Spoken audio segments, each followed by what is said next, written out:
So folks, there's a new movie. It's coming out very soon in theaters, and it's called Sound of Hope. I want to talk about the movie itself, which is just awesome. It's moving. It's amazing. It's uplifting.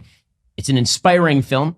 But the real reason I want to talk to you about it is because it is the next move in what the Daily Wire is doing in the entertainment business. So if you look back at the timeline here in 2021, we broke into entertainment by uncanceling Gina Carano. And then, of course, we made a movie with Gina Carano after she was canceled unceremoniously by Disney. And then in 2022, we released the best documentary of the last 10 years, Matt Walsh's What is a Woman? And we also launched our streaming service, DailyWire Plus. And then in 2023, we introduced Bentkey so that your kids have something awesome to watch that is not going to be smeared with a bunch of left-wing gobbledygook. Well, this week, we announced our next big venture in entertainment. DailyWire Plus is now going into theaters. We're proud to announce that DailyWire Plus is partnering with Angel Studios to release Peacetree Productions' incredible new film, Sound of Hope, the story of Possum Trot. Now, Angel Studios is an amazing company.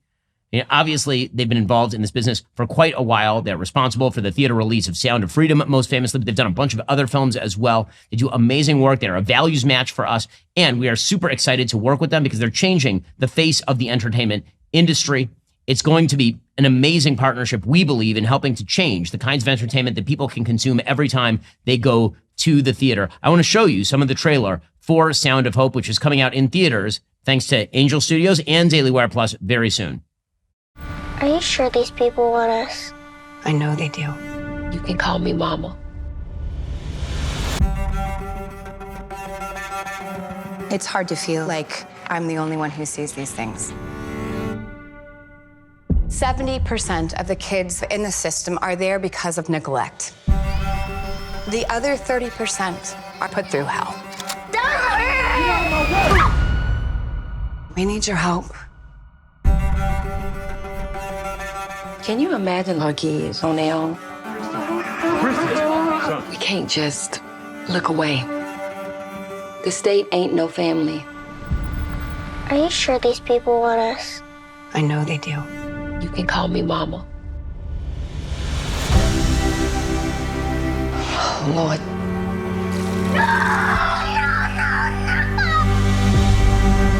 If we can't wrap our arms around the most vulnerable, then what do we have? Noise! And the children can't take the noise anymore. This is something that we must do. 22 families want to adopt. Whole town wants kids now. That's about right. What's happening with Possum Trot could mean a huge change for the system. We want the ones that nobody else wants. Who hurt you, baby? I'm not giving up on you. You can't give up on me either. What we gonna do? Everybody's falling apart. I'm doing the best I can. The real world hits hard. I don't want to be here. I can't give him back. We gotta work on this together.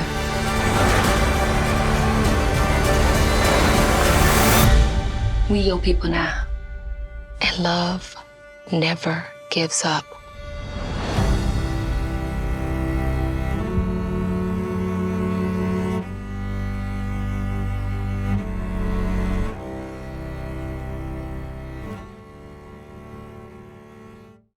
It's amazing. I mean, and this is the kind of stuff that Angel produces, and this is the kind of stuff that we are eager to partner with. Obviously, this is a story that is about Christian families who are adopting kids, who are in rough circumstances. It takes on issues that are edgy and hard to watch, but also have real meaning to people. That's the kind of stuff that Angel has been doing historically. It's what this movie is too. We can't wait for you to see it in theaters, and we couldn't wait to announce it to you today. DailyWire Plus joining Angel Studios in putting Sound of Hope in theaters. So Joe Biden has been a disaster on pretty much every front, which is why in the polling he is doing really badly right now. And I lead pretty much every show with this because obviously the 2024 election is happening. It is happening fast, despite the fact that it seems like it's taking actually forever. It's going to be in not all that long, just 5 months from now, we'll already know who is the elected president of the United States in 2024. The current polling remains not good for Joe Biden. In the battleground states, he remains solidly behind Donald Trump. Overall, he remains about even with Donald Trump. But the bottom line is that he is running into some serious headwinds right now. According to the Real Clear Politics polling averages, he is currently running about even with Donald Trump in Wisconsin, but he is running behind Trump solidly in Arizona, in Georgia, in Pennsylvania, in North Carolina, in Nevada. He's running very narrowly behind him in Michigan.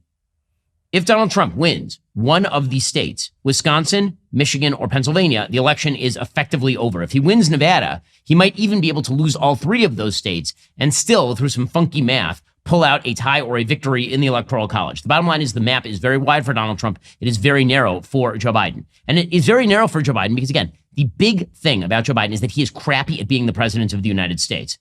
This is the thing that nobody can get over. It isn't even his age. Yes, his age hurts him. Yes, his age means that he feels as though he's going to fall down and hurt himself at any moment, that he were one broken hip away from a Kamala Harris presidency. Of course it feels like that, but that's not the real reason why he is suffering in the polling. After all, he ran last time and he was super old and he was pretty feeble last time. He's more feeble this time, and that's more of an issue for him. But what's actually happening is that his terrible presidency is being projected into something imagistic, which is not particularly new.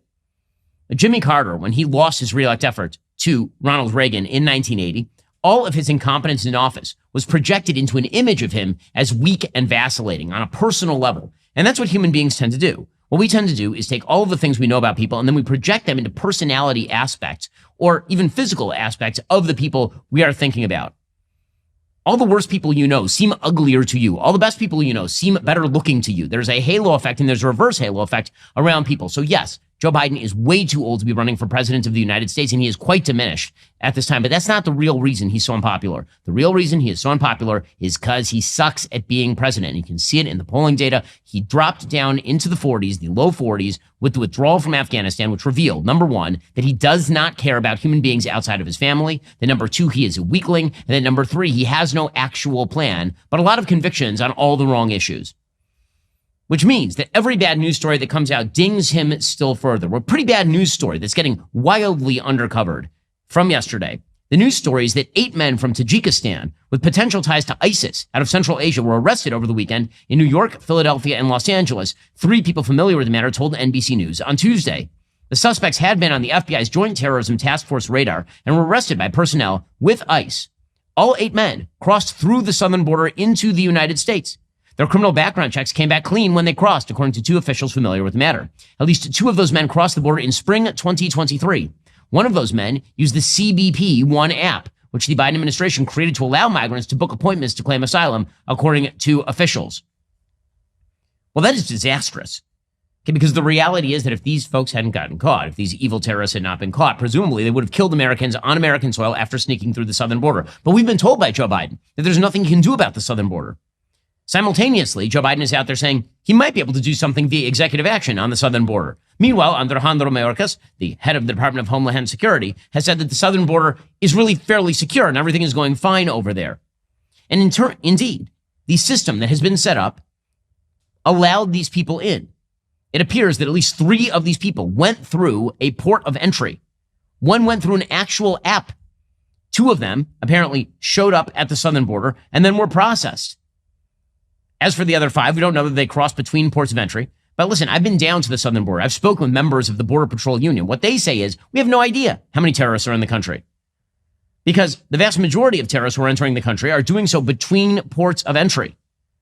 In fact, the entire Biden strategy, which is to process for asylum as many illegal immigrants as possible and make that the first priority of Border Patrol, means that every time Mexican drug cartels drop off a load, a shipment of illegal immigrants at the border, everyone from Border Patrol rushes there and then start processing everybody for asylum, leaving the border wide open. When we were down on the Arizona border, and you can see this in our series, The Divided States of Biden, when we were down there on the Arizona border, there was no one there. We drove for probably 20 miles on the southern border, and there were no Border Patrol agents anywhere in some of the roughest country on the border, which is precisely where you would sneak through if you were either a drug smuggler or a terrorist. Are you tired of the lies and the twists of the mainstream media talking points? Yeah, me too. Join me in my newest series, Fact, where I dismantle and bring truth to this tiring mainstream agenda.